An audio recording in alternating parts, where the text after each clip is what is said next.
Hello, friends. We are back today for our Bible reading. We are reading Genesis chapter 9 today.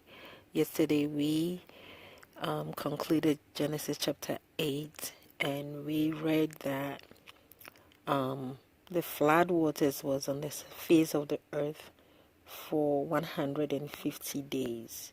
And at the end of the 150 days, the water started to recede, and the mountains were the top of the mountains were seen, but still there was a lot of water that life couldn't exist. So Noah and his family has to remain on the ark for 40 more days.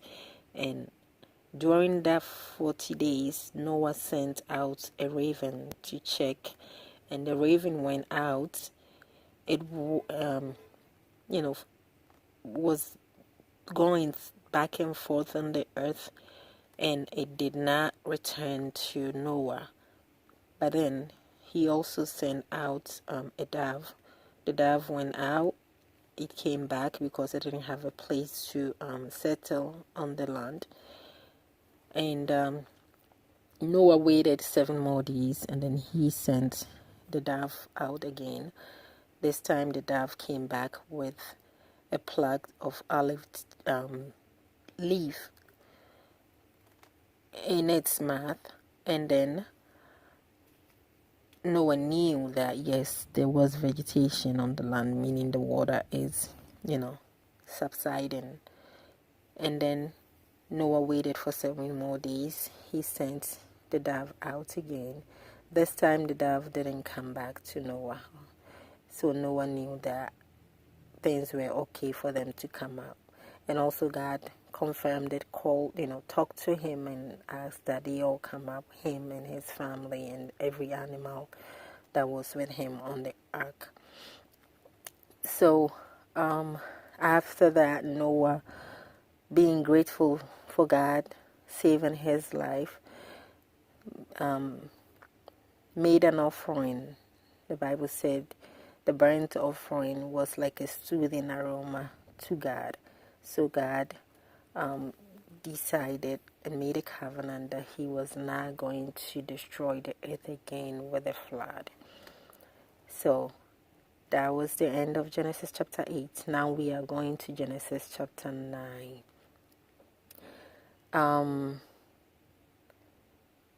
So Genesis chapter 9.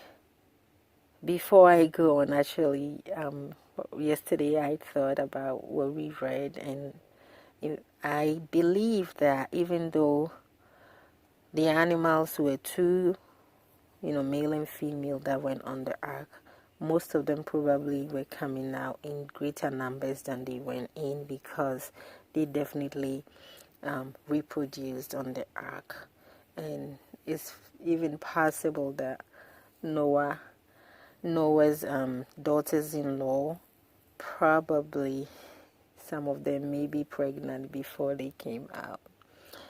I was just thinking that anyway. So Genesis chapter 9. If you're ready, let's all read. Like I always say, my Bible is the New King James Version.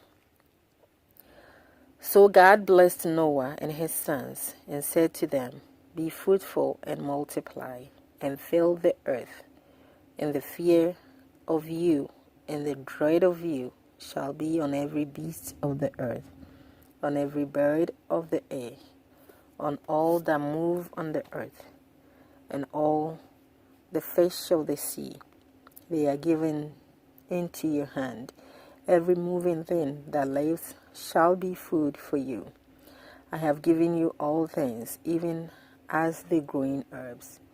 But you shall not eat flesh with its life, that is, its blood. Surely, for your lifeblood I will demand a reckoning. From the hand of every beast I will require it, and from the hand of man. From the hand of every man's brother I will require the life of man. Whoever sheds man's blood, by man his blood shall be shed. For in the image of God he made man. And as for you, be fruitful and multiply. Bring forth abundantly in the earth and multiply in it.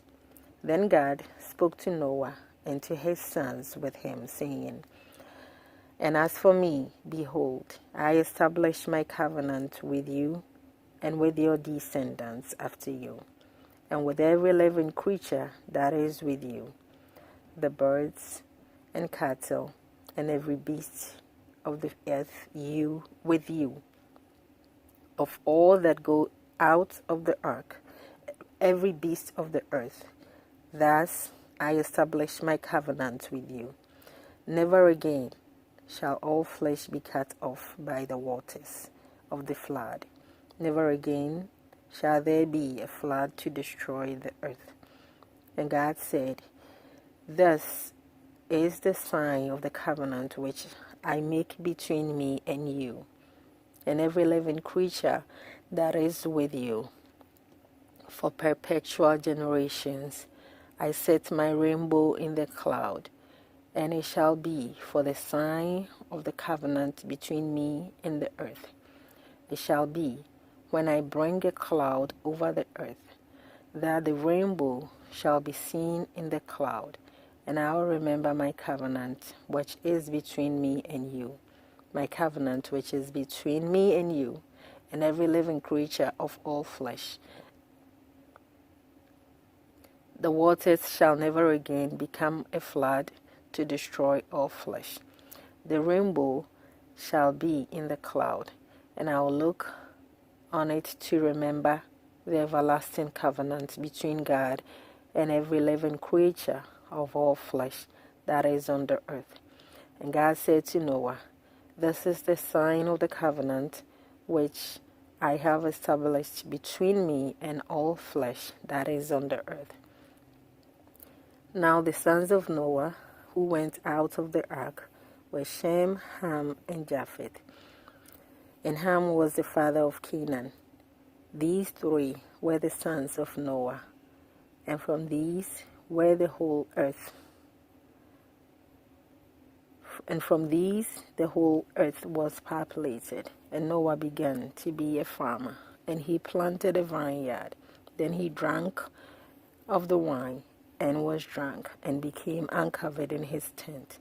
And Ham, the father of Canaan, saw the nakedness of his father, and told his two brothers outside. But Shem and Japheth took a garment, laid it on both their shoulders, and went backward, and covered the nakedness of their father. Their faces were turned away, and they did not see their father's nakedness. So Noah awoke from his wine, and knew what his younger son had done to him. Then he said, Cursed be Canaan, a servant of servants. He shall be to his brethren. And he said, Blessed be the Lord, the God of Shem, and may Canaan be his servant. May God enlarge Japheth, and may he dwell in the tents of Shem, and may Canaan be his servant. And Noah lived after the flood 350 years. So all the days of Noah were 950 years, and he died. Friends, that's the end of Genesis chapter 9. And it seems like there is another family trouble here. Noah is cursing one of his son's descendants. Anyway, so we will be back tomorrow. And we will continue. Thank you.